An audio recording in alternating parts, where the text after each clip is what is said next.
சீனா எதிரி நாடு இல்லையா? மத்திய அரசு சுதாரிக்குமா? உலகளவில் பரபரப்பாக பேசப்படக்கூடிய சீன செயற்கை நுண்ணறிவு தொழில்நுட்பமான டீப்சீக் ஆப்புக்கு தென்கொரியா திடீர்னு தடை விதிச்சிருக்காங்க. உலகளவில் செயற்கை நுண்ணறிவு தொழில்நுட்பம் ரொம்ப முக்கியத்துவம் வாய்ந்து வருகிறது. பிரான்ஸ் நாட்டில் பிரதமர் மோடி கலந்து கொண்டு ஏஐ தொழில்நுட்பம் உச்சி மாநாடு கூட நடந்துச்சு. இப்போ உலக நாடுகள் இந்த தொழில்நுட்பத்தை பயன்படுத்திக் கொள்வதில் முந்திக்கொள்ளணும் அப்படின்னு கவனமாக செயல்பட்டு வருது. சாட் ஜிபிடி, ஜெமினி ஏஐ போன்ற அமெரிக்க ஏஐக்கள் உலகளவில் பெரும் பயன்பாட்டில் இருக்காங்க. இந்நிலையில் அவற்றுக்கு போட்டியாக சமீபத்தில் சீன நிறுவனம் வெளியிட்ட டீப்சீக் ஏஐ பல்வேறு வசதிகளோட உலகம் முழுவதும் பல பயனர்களை ஈர்த்து வருகிறது.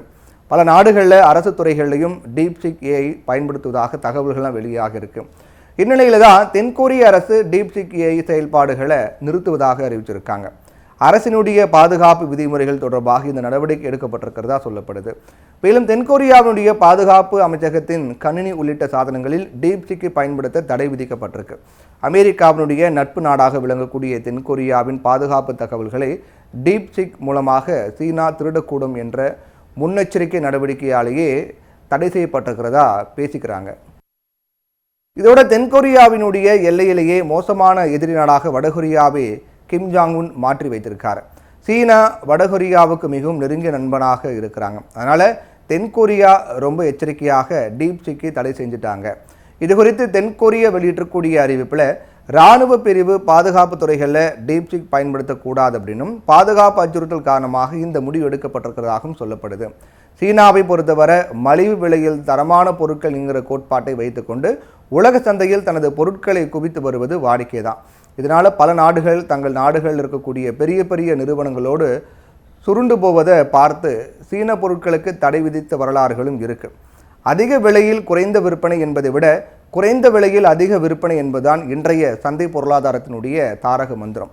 அதுதான் சீனா கடைபிடிச்சிட்டு வராங்க. இதே அடிப்படையில் தான் டீப்சீக் செயலியை சீனா அறிமுகப்படுத்தினாங்க. அதாவது இலவசமாகவே இந்த செயலியை பயன்படுத்த முடியும். இது ஓப்பன் சோர்ஸ் டீப்சீக் V3 மாடலால் செயல்படுகிறது. இது உருவாக்க $6 மில்லியன் விட குறைவான தொகையே செலவானதாக அதன் ஆய்வாளர்கள் சொல்கிறாங்க. இந்த தொகை அதன் போட்டியாளர்கள் செலவிட்ட பல பில்லியன் டாலர்களை விட கணிசமான அளவு குறைவான தொகை.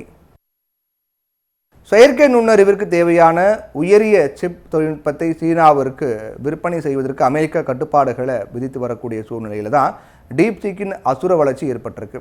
டீப்சீக் செயலிக்கு மக்களிடையே கிடைத்திருக்கக்கூடிய வரவேற்பு பங்கு சந்தைகளை திடுக்கிட செஞ்சிருக்கிறது.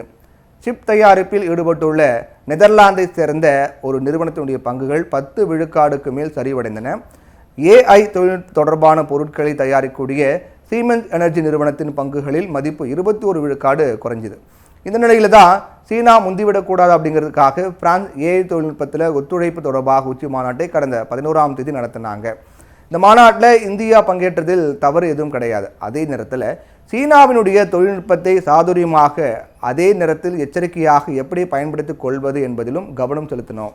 இந்த தருணத்தில் தான் காங்கிரசினுடைய வெளிநாட்டு பிரிவின் தலைவர் சாம் பெட்ரோ கூறிய கருத்து ஒன்று இப்போ எல்லாருடைய கவனத்தையும் ஈர்த்திருக்கிறது. இதுவரை ராகுல் காந்தியினுடைய வழிகாட்டி என்று வர்ணிக்கிறாங்க. இவரை ராகுல் காந்தியுடைய வழிகாட்டி அப்படின்னு சொல்கிறாங்க. அவர் சீனாவை எதிரியாக சித்தரிக்க வேண்டாம், சீனாவை பற்றி அதீதமாக கணித்து பரப்ப வேண்டாம் அப்படின்னு சொல்லியிருக்காரு. சீனா எல்லையில் ஆக்கிரமித்து விட்டது அப்படின்னு கடுமையாக ராகுல் காந்தி மக்களவையில் பேசியிருக்கும் வேளையில தான் இவர் இந்த கருத்தை தெரிவிச்சிருக்கார்.